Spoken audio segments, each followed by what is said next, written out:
All right, so this is Phillips Curve graph again, ladies and gentlemen. I just did the Phillips Curve in relation to how the economy graph changes, but I want to kind of brush up how I did that a little bit and be a little bit more specific. So if you look here, I've got my long-run Phillips Curve with 5% labeled here as the unemployment in the long run. So this is my natural rate of unemployment. And where they intersect, I've got this labeled at 2%. So right now we're in a happy place here. We're at our normal, natural inflation rate, or the expected inflation rate. And people are cool with an expected inflation rate. They adjust accordingly. Every year they expect their groceries to be 2% more expensive. And at the same time they expect that their wage is going to go up by that same 2%. And they feel they're contented with that. All right? However, let's imagine we had a situation like we did before where, for whatever reason, we went from A to B.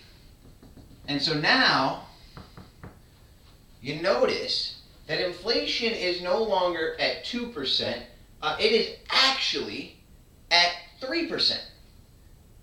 Not a huge deal, except for the fact that people are still behaving with the expectation that the inflation rate is going to be 2%. And so things have to adjust here.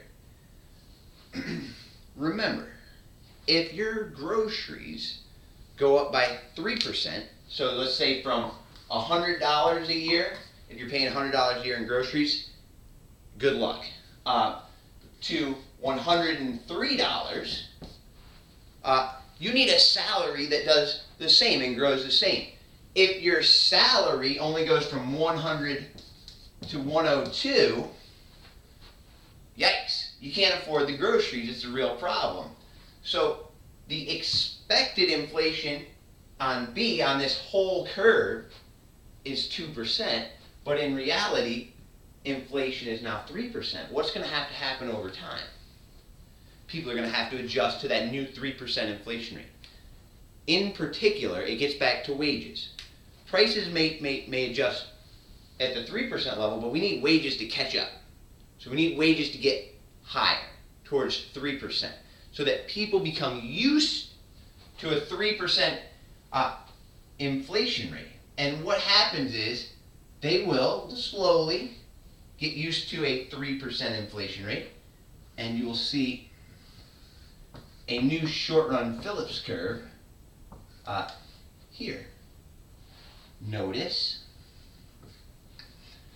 as they adjusted to the 3% and went from B to C, what happened to your unemployment rate? It actually increased because wages had to rise here, so workers had to be fired. Hopefully this makes a little bit more sense to you. And if you take a look here, I'll just add at the end. Anybody tell me now, this new curve, what's the new expected inflation rate? For this whole curve, it's going to be 3%.